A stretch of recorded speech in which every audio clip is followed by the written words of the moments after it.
नमस्कार दोस्तों, मैं आशीष आप सबका स्वागत करता हूं आपके अपने इस चैनल एक लक्ष्य एकेडमी में। आइए शुरू करते हैं क्लास 7th की हिस्ट्री का चैप्टर 4, जिसमें कि अब तक 2 क्लास हो चुकी हैं, जिसमें हमने पढ़ा था कि मुग़ल एम्पायर के बारे में। शुरुआत की मुग़ल एम्पायर के बारे में, उन्होंने कैसे इस उपमहाद्वीप पर अपना शासन स्थापित किया, कैसे बाबर ने शुरुआत की इब्राहिम लोदी को पानीपत की लड़ाई में हराकर, जो कि 1526 में हुई थी। उसके बाद हमने पढ़ा कि कैसे कैसे मुग़ल एम्पायर के जो राजा थे उन्होंने कौन कौन से अभियान चलाए, कैसे कैसे उन्होंने बाकी राज्यों पर, बाकी जगह पर अपना शासन स्थापित किया। अब हम शुरू करने जा रहे हैं अकबर की नीतियों के बारे में। क्या शुरू करने जा रहे हैं दोस्तों? एक क्लोजर लुक, एक बड़ी सूक्ष्म बारीकी से हम नज़र डालेंगे अकबर की नीतियों पर, अकबर्स पॉलिसीज, अकबर की नीतियों पर कि उसकी क्या क्या नीतियां थी, कैसे कैसे उसने अपने इस शासन को यहाँ पर बनाए रखा। The broad features of administration were laid down by Akbar. जो मुख्य अभिलक्षण थे किसके? प्रशासन के, अकबर के द्वारा निर्धारित किए गए प्रशासन के जो जो मुख्य अभिलक्षण थे, and were elaborately discussed by Abul Fazl in this book, जो कि अबुल फजल के द्वारा इस किताब में उनका विवरण दिया गया है, उनका वर्णन किया गया है। किस बुक में? जो हमने कल पढ़ी थी, जिसका नाम था अकबरनामा। और अकबरनामा का जो तीसरा वॉल्यूम है, तीसरा जो खंड है, तीसरी जो उसकी जिल्द है, जिसका नाम है आईने अकबरी में। आईने अकबरी में अकबरनामा की तीसरी जिल्द जो आईने अकबरी है, उसमें हमें अकबर के द्वारा निर्धारित किए गए सभी प्रशासन संबंधी मुख्य अभिलक्षणों के बारे में जानकारी मिलती है। Abul Fazal explained that the empire was divided into provinces called subas governed by a subedar who carried out both political and military functions. Abul Fazal ने यह बताया कि जो प्रशासन था, जो साम्राज्य था, उसको प्रोविंसेस में, उसको प्रांतों में बांटा गया था, और उन प्रांतों को क्या कहा जाता था? सूबाज। क्या कहा जाता था? सूबाज कहा जाता था। और उस सूबे को जो अधिकारी था, जो उस पर अपना हुक्म चलाता था, जो उसकी देखरेख करता था, उसको सूबेदार कहा जाता था। क्या कहा जाता था? सूबेदार कहा जाता था। हु कैरिड आउट, जो कि वहाँ की राजनीतिक और सैन्य कार्रवाई को या कार्यों का निर्वाह करता था। राजनीतिक और सैन्य कार्यों का निर्वाह करता था। Each province also had a financial officer और दीवान। हर एक प्रांत में वहाँ का एक फिनेंशियल ऑफिसर, वित्तीय अधिकारी होता था, जिसको कि दीवान कहा जाता था। For the maintenance of peace and order in his province the subedar has supported by other officers.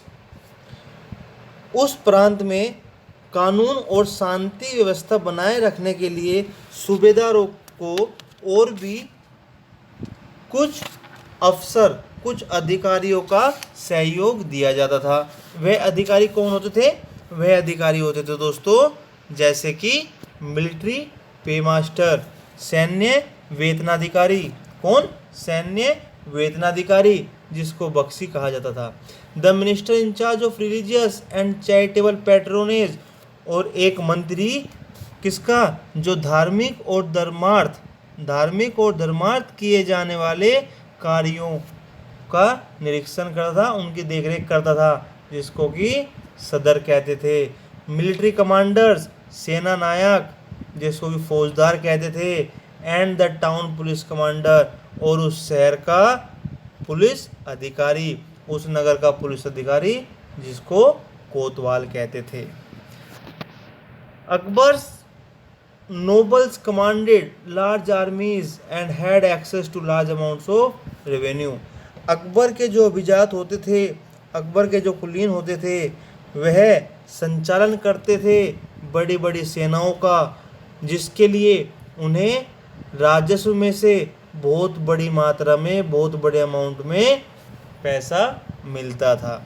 While they were loyal the empire function, जब तक यह साम्राज्य स्थापित था, अच्छा कार्य कर रहा था, प्रभावी कार्य कर रहा था, तब तक वे सब ईमानदार थे। But by the end of the 17th century, लेकिन 17वीं शताब्दी के अंत आते आते मैनी नोबल्स, बहुत से अभिजात, बहुत से कुलीन, had built independent network of their own, उन लोगों ने, उन अभिजातों ने अपना एक स्वतंत्र ताना बाना बुन लिया था। Their loyalties to the empire was weakened by their own self interest, और जो उनकी ईमानदारी थी साम्राज्य के प्रति वह कमज़ोर हो गई थी। किस वजह से? उनके अपने निजी हितों के कारण, उनके अपने निजी फायदों की वजह से उनकी ईमानदारी कमज़ोर हो गई थी। While Akbar was at Fatehpur Sikri during the 1570s, he shared discussions on religion with the ulama, brahmanas, Jesus priests who were Roman Catholics and Zoroastrians. So Akbar जब फतेहपुर सीकरी में थे 1570 के दशक में, कब? 1570 के दशक में फतेहपुर सीकरी में थे, तो उन्होंने एक चर्चा शुरू की धर्म के ऊपर। उन्होंने धर्म के ऊपर एक चर्चा शुरू की, किसके साथ? उलमाओं के साथ, ब्राह्मणों के साथ, जीसस प्रीस्ट जो पादरी होते हैं उनके साथ, जो कि रोमन कैथोलिक होते हैं, एंड जोरास्ट्रियंस। और जोरास्ट्रियंस कौन होते हैं? जोरास्ट्रियंस होते हैं दोस्तों जरदुश्त धर्म के अनुयायी। कौन होते हैं? जरदुश्त धर्म के अनुयायी, उनके साथ, इन सब लोगों के साथ धर्म के बारे में अकबर ने चर्चा शुरू की। This discussions took place in the इबादत खाना, और यह जो चर्चा हो रही थी, यह हो रही थी इबादत खाना में। He was interested in the religion and social customs of different people, जो अकबर था वह रुचि रखता था, उसको बहुत अच्छा लगता था बाकी दूसरे लोगों के बारे में जानने के लिए और उनके रीति रिवाजों और धर्मों के बारे में जानने के लिए। Akbar's interaction with people of different faiths made him realize that religious scholars, Akbar जब उन लोगों से मिलता था, उनके अलग अलग विचार को देखता था, तो उसको यह महसूस हुआ दैट कि रिलीजियस स्कॉलर जो धार्मिक विद्वान हैं, जो धर्म के विद्वान हैं, हु एम्फेसाइज्ड रिचुअल, जो बल देते हैं, जो जोर देते हैं कर्मकांडों में, and dogma were open by gods, and dogma उनके कर्मकांडों में, और डोगमा में, डोगमा कहते हैं मतांधता, क्या? मतांधता को, और जिनको कहा जाता है बाय गॉड, क्या कहा जाता है? By god. Their teachings created divisions and disharmony amongst the subject, और उनके जो उपदेश हैं, उनके उपदेश प्रजा को बांट देते हैं, और असमंजस्य में रखते हैं। प्रजा को बांट देते हैं और असमंजस्य, कन्फ्यूजन में उनको रखते हैं। अब एक वर्ड है डोगमा। ये डोगमा का मीनिंग क्या है? अ स्टेटमेंट और एन इंटरप्रिटेशन, एक वाक्य या एक व्याख्या, declared as authoritative with the expectation, जो कि अधिकारपूर्ण कही जाती है और उसमें एक इच्छा होती है। क्या इच्छा होती है? That it would be followed without question, कि यह बिना किसी क्वेश्चन के, बिना किसी पर्सन के, बिना किसी सवाल पूछे इसको मान लिया जाए। बाय गॉड कौन होता है? एन इंडिविजुअल, एक व्यक्ति, who is intolerant of another persons religious beliefs और कल्चर, जो दूसरे व्यक्ति के धर्म के विश्वास और रीति रिवाज को सहता है, उसको मानता है। ठीक है दोस्तों। This eventually led Akbar to the idea of sulh e kul और यूनिवर्सल पीस। यह अनुभव या इस अनुभव से अकबर को एक विचार आया। क्या आया? अकबर को एक विचार आया, और वह विचार क्या था? सुलह ए कुल का एक विचार आया, जिसको हम कहते हैं यूनिवर्सल पीस, सर्वत्र शांति, सब जगह शांति। दिस आइडिया ऑफ टॉलरेंस सहिष्णुता का यह विचार, देखिए सहिष्णुता का यह विचार did not discriminate between people of different religions in this realm. सहिष्णुता का यह विचार जो था यह लोगों को अलग अलग धर्म के अनुयायियों को बांटता था, अलग अलग धर्म के अनुयायियों को डिज नॉट डिस्क्रिमिनेट, उनको अलग नहीं करता था, उनके बीच में बंटवारा नहीं करता था, उन्हें अलग अलग नहीं बताता था। इंस्टेड इसके बजाय focused on system of ethics, यह फोकस करता था, यह क्या करता था, यह केंद्रित करता था उस प्रणाली को, उस सिस्टम को ऑफ एथिक्स, नीति शास्त्र को, किसको, नीति शास्त्र की व्यवस्था को, यह नीति शास्त्र की व्यवस्था पर केंद्रित था, ध्यान लगाता था। और व्यवस्था में कौन कौन आते थे, ऑनेस्टी सच्चाई, जस्टिस न्याय, पीस शांति, दैट वाज यूनिवर्सली एप्लीकेबल, यह इसमें सर्वत्र लागू होने वाली फीचर्स थी, लागू होने वाली चीज़ें थी।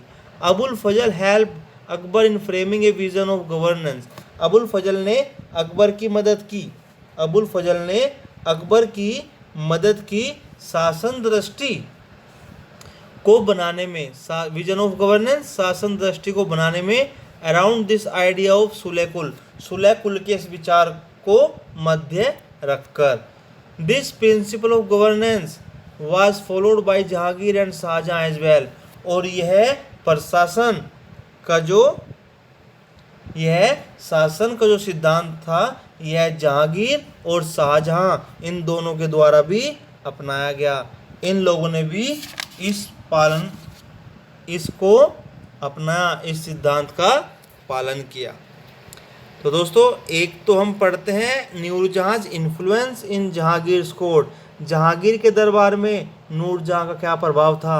Mehrunnisa married the emperor Jahangir in 1611, 1611 में मेहरुन्निसा ने जहांगीर शासक से शादी की, एंड रिसीव्ड द टाइटल, और उनको वहाँ पे जाकर एक उपाधि मिली, एक नाम मिला जो नाम था Nurjahan. She remained extremely loyal and supportive to the monarch, और वह अपने राजा के जो कि जहांगीर थे उनके लिए हमेशा ईमानदार और सहयोगी बनी रही। As a mark of honour, सम्मान के लिए Jahangir struck silver coins bearing his own titles on one side and on the other inscription struck in the name of the queen Begum Noor Jahan.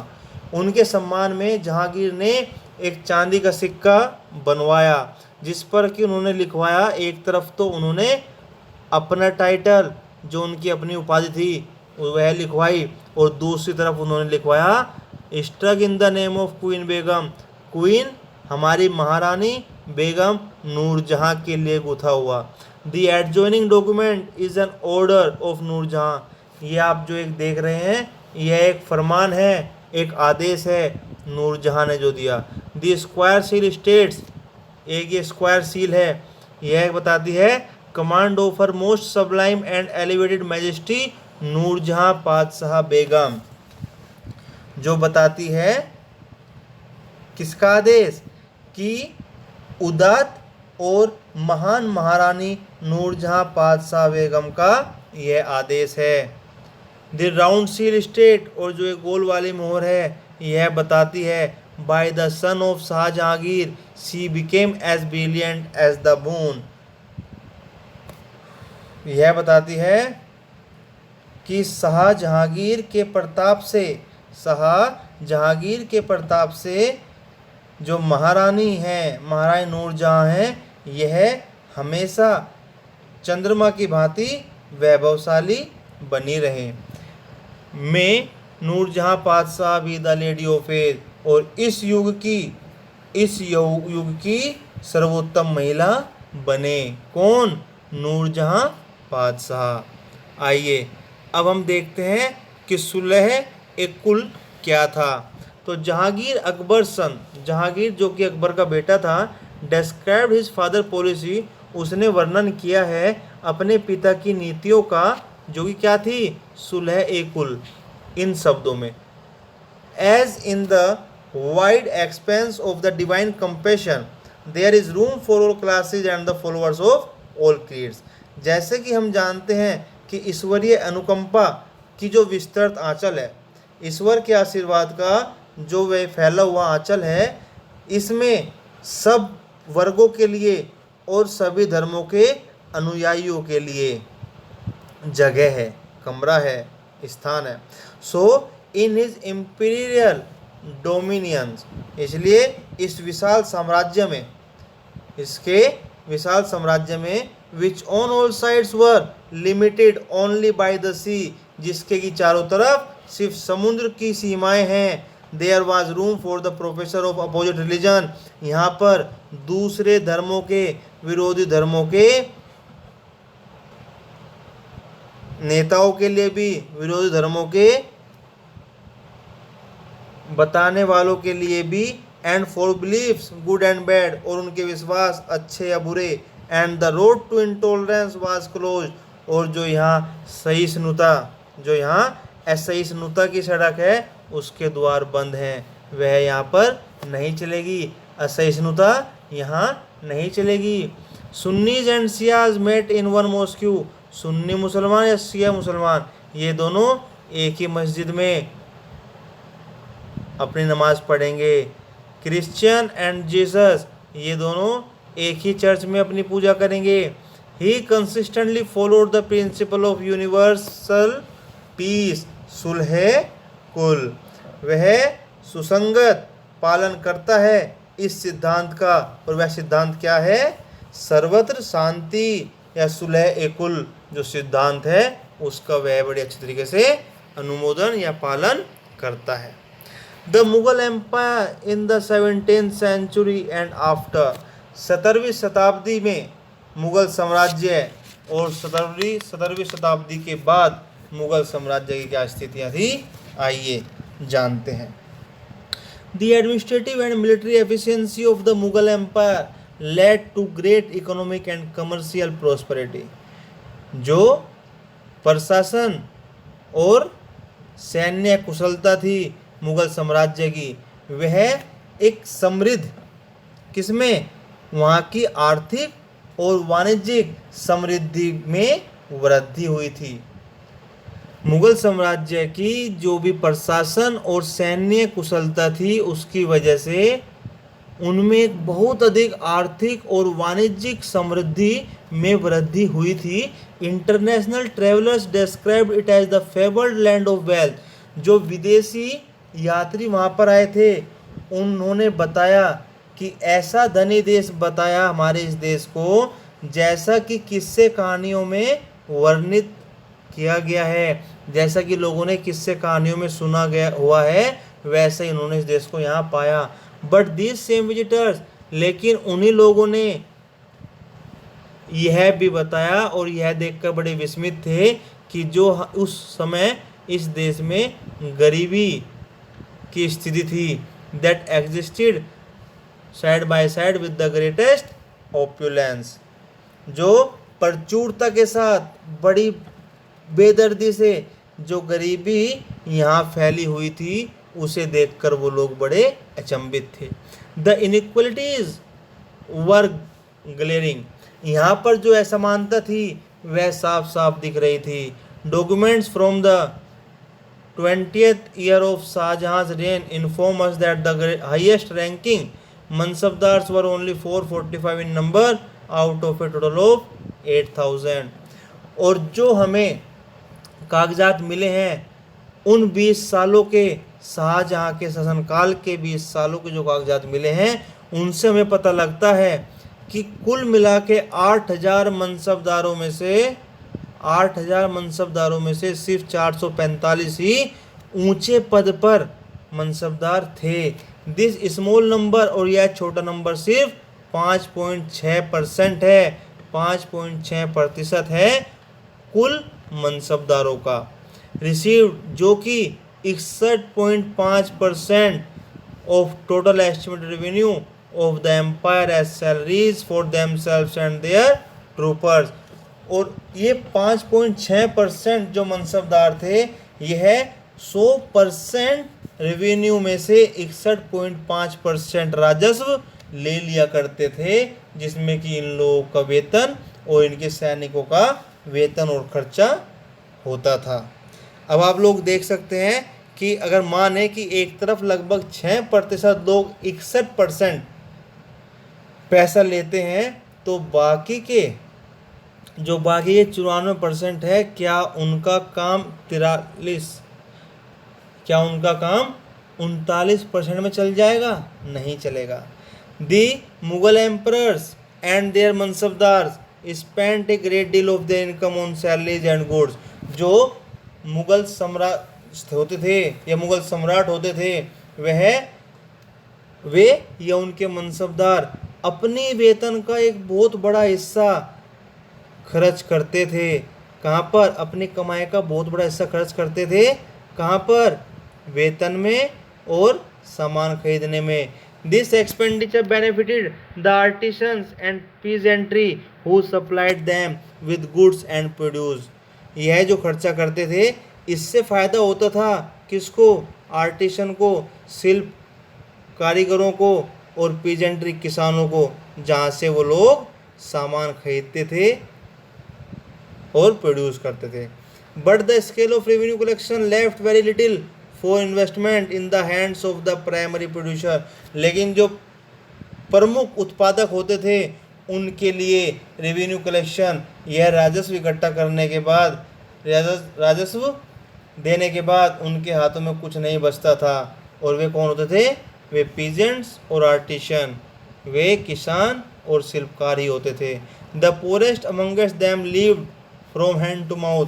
और जो इनमें सबसे गरीब होते थे, वह सिर्फ हैंड टू माउथ, सिर्फ 2 टाइम का खाना ही बड़ी मुश्किल से खा पाते थे। They could hardly consider investing in additional resources. और वह और कुछ ज़्यादा खर्च करने के बारे में सोच भी नहीं सकते थे, चाहे वो टूल्स, औजार हों, या सप्लाईज, या माल को यहाँ वहाँ भेजना हो, टू प्रोड्यूस या टू इंक्रीज प्रोडक्टिविटी, अपने उत्पादन को बढ़ाने के लिए। द वेल्थियर पीजेंट्री, जो ज़्यादा धनी किसान होते थे, एंड आर्टिसनल ग्रुप, और जो शिल्पकार होते थे, the merchants and the bankers, व्यापारी या बैंकर जो होते थे, बैंकर वही जो कि उस समय पैसा देते थे, profited in this economic world. और उस आर्थिक स्थिति में ये लोग सबसे ज़्यादा फायदा कमाते थे। कौन कौन? जो कि धनी किसान होते थे, शिल्पकारों का समूह होता था, व्यापारी या बैंकर, इन लोगों से ज़्यादा फायदा उस समय होता था। The enormous wealth and resources commanded by the Mughal elite made them an extremely powerful group of people in the late 17th century. 17वीं शताब्दी के अंत में जो मुगलों के कुलीन होते थे या मुगलों के अभिजात होते थे, उन लोगों के पास, या वे लोग ही बहुत अधिक धन और संसाधनों को क्या करते थे? ध्यान रखते थे। वह ही उनका हिसाब रखते थे और वह ही उन पर नियंत्रण रखते थे, जिसकी वजह से वो लोग 17वीं शताब्दी के अंत तक बहुत ज़्यादा शक्तिशाली बन चुके थे। As the authority of the Mughal emperor slowly declined, जैसे जैसे मुगल प्रशासक की शक्तियाँ, अधिकार पतन की ओर जाने लगे, पतन होने लगा, servants emerged as powerful centres of power in the region, तो अपने अपने क्षेत्रों में जो उनके सेवक थे, वह एक बहुत बड़ी शक्तिशाली केंद्रों के रूप में उभरे। दे कंस्टिट्यूटेड न्यू डायनेस्टीज, उन्होंने नए नए वंशज स्थापित किए, नए नए वंश स्थापित किए। And held command of provinces like Hyderabad and Awadh, और हैदराबाद और अवध जैसे प्रोविंस में उन लोगों ने अपना नियंत्रण स्थापित कर लिया। Although they continued to recognize the Mughal emperor in Delhi as their master, यद्यपि they continued, उन्होंने फिर भी मुगल शासक जो दिल्ली में बैठते थे उनको ही अपना स्वामी माना, उन्होंने उनको ही अपना स्वामी की मान्यता हमेशा दी। बाय द 18th सेंचुरी, जबकि 18वीं शताब्दी में the provinces of the empire had consolidated their independent political identities. जबकि 18वीं शताब्दी के दौरान जो इन शासकों के प्रांत थे, जो इन साम्राज्य के प्रांत थे, वहाँ के लोगों ने अपनी अपनी राजनीतिक पॉलिटिकल अपनी अपनी राजनीतिक आइडेंटिटी, राजनीतिक पहचान को स्वतंत्र बना लिया था, या इन साम्राज्य के जो प्रांत थे उन्होंने अपनी स्वतंत्र राजनीतिक पहचान को बना चुके थे। अब वे बिल्कुल स्वतंत्र हो चुके थे, अब वे वहाँ का होलसोल अपने आप को ही मानने लगे थे। We will read more about, अब हम इसके बारे में पढ़ेंगे चैप्टर 10 में बड़े संक्षिप्त से। आइए, किंग्स एंड क्वींस। अब ये तो बात थी हमारे उपमहाद्वीप की, अब इसके अलावा कहीं और भी तो राजा और रानियां होती होंगी ना, उन पे क्या था। There were several great monarchs all near contemporaries in different parts of the world in the 17th century. Bharat के समकालीन 17वीं शताब्दी के दौरान दुनिया के और भी हिस्से में बहुत सारे राजा और रानियां हुए थे। These included the ruler of Ottoman Turkey sultan Suleiman 1520 to 1566। इसमें शामिल है ओटोमन टर्की। ओटोमन टर्की का शासक जिनका नाम था सुल्तान सुलेमान, जो कि 1520 से 1566 तक साम्राज्य में अपना शासन स्थापित रखा। ड्यूरिंग हिज रूल, उनके शासन के दौरान द ओटोमन स्टेट, जो ओटोमन स्टेट था, एक्सपेंडेड वे फैला यूरोप तक। उन्होंने सीजिंग हंगरी, हंगरी पर कब्जा कर लिया, एंड बेसीजिंग ऑस्ट्रिया, और ऑस्ट्रिया को घेर लिया।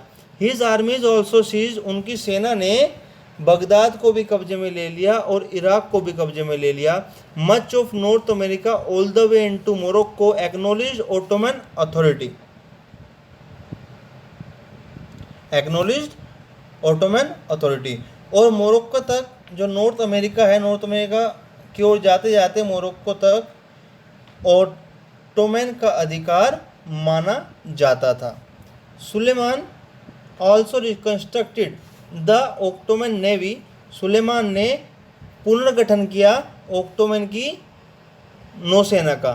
It's domination over the eastern Mediterranean brought the navy into competition with Spain. इसकी प्रभुता किसकी, जो ओटोमन की सेना की प्रभुत्व था, कहाँ पर, पूर्वी भूमध्य सागर में, उसकी वजह से, उसकी नौसेना की वजह से स्पेन के साथ काफ़ी बार प्रतियोगिताएं या प्रतिस्पर्धा हुई। इन द अरेबियन सी, अरब सागर में, इट चैलेंज द पुर्तगीज, इन्होंने पुर्तगालियों को भी चुनौतियां दी। The monarch was given the title of al Qanuni, the law giver, the law giver. जो राजा था इसको एक उपाधि दी गई, किसकी, अल कानूनी की, किसकी, अल कानूनी, जिसका मतलब होता है विधि निर्माता, कानून बनाने वाला। Because of the large number of regulations, क्योंकि इसने बहुत सारे नियम और कानून बनाए थे। पास ड्यूरिंग हिज रेन, अपने शासनकाल के दौरान। These were aimed to standardise, इनका उद्देश्य था कि किसी भी प्रशासनिक प्रक्रिया से throughout the expanding domain, जो कि इतनी तेजी से फैल रहा था, ऑफ द एम्पायर, इस साम्राज्य का, एंड स्पेसिफिकली टू प्रोटेक्ट, और वह बचाना चाहते थे द पीजेंट्री, किसानों को, किससे, फ्रॉम फोर्स्ड लेबर, उनके बेगार से, एंड एक्स्ट्रा ऑर्डिनरी टैक्सेस, और उन पर पड़ने वाले भारी करों से। Later in the 17th century, 17वीं शताब्दी के अंत तक, वेयर या when public order declined in the Ottoman domain, जब ओटोमन साम्राज्य में सार्वजनिक व्यवस्था का पतन हुआ, क्या हुआ, सार्वजनिक व्यवस्था का पतन हुआ। द रेन ऑफ सुलेमान कानूनी, तो सुलेमान कानूनी का जो शासन था, was remembered as a period of ideal governance, तो उनका जो समय था, जो सुलेमान कानूनी का शासनकाल को एक अच्छे एक आदर्श शासनकाल की नज़र से याद रखा जाने लगा, उसे याद किया जाने लगा। तो दोस्तों अब आपको और कुछ ऐसे राजा हुए जो अकबर के समकालीन हुए, जैसे कि इंग्लैंड के शासक कौन थी, महारानी एलिजाबेथ, सफाविद का रूलर ईरान का कौन, शाहबाज, और भी कंट्रोवर्शियल रसिया के शासक कौन, जार इवान फोर वसीलेविच, जिसको कि इवान द टेरिबल भी कहा जाता है। इनके बारे में आप और भी जानकारी इकट्ठा कर सकते हैं। तो दोस्तों ये हमारा चैप्टर 4 कंप्लीट हुआ। अब आपको ये एक्सरसाइज है, इसको आपको करना है। अच्छे से पढ़िए, अच्छे से सुनिए, नोट्स बनाइए और अपने कोर्स को पूरा कीजिए। बहुत अच्छा मौका है, लॉकडाउन में 24 घंटे के 24 घंटे आपके पास आपके घर पर पढ़ने के लिए हैं। इसमें आप अपना बहुत सारा सिलेबस कवर कर सकते हो और अपने में इम्प्रूवमेंट भी कर सकते हो। ठीक है दोस्तों, तो ये देखिए, ये आपकी एक्सरसाइज है, इसको नोट कीजिए और कीजिए। नमस्कार दोस्तों, मिलते हैं अगली वीडियो में नए मटेरियल के साथ। नमस्कार दोस्तों।